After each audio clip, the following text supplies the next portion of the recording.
رمضان ایک غریب مگر ایماندار مزدور تھا۔ وہ روز صبح سورج نکلنے سے پہلے اٹھتا، ایک پرانی سی سائیکل پر شہر جاتا اور اینٹیں ڈھونے یا ریت اٹھانے جیسے سخت کام کرتا تھا۔ اس کی آمدنی بہت کم تھی لیکن اس کا دل بڑا تھا۔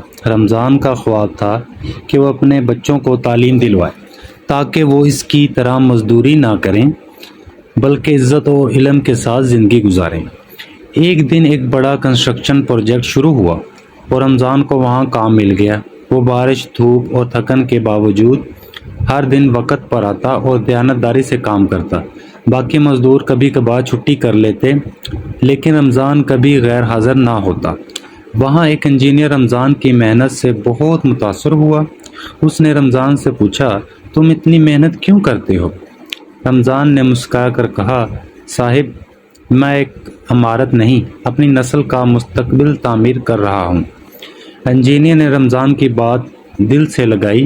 کچھ ہی دنوں بعد اس نے رمضان کے بڑے بیٹے کو اسکالرشپ پر اسکول میں داخل کروایا اور رمضان کو مستقل ملازمت کی آفر دی۔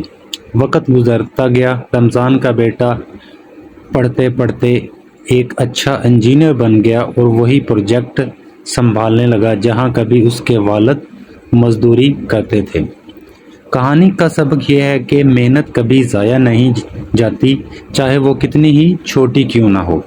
ایمانداری اور نیت کا پھل ضرور ملتا ہے اگرچہ دیر سے ہی ملے۔ اصل طاقت جسمانی نہیں، نیت، صبر اور ارادے کی ہوتی ہے۔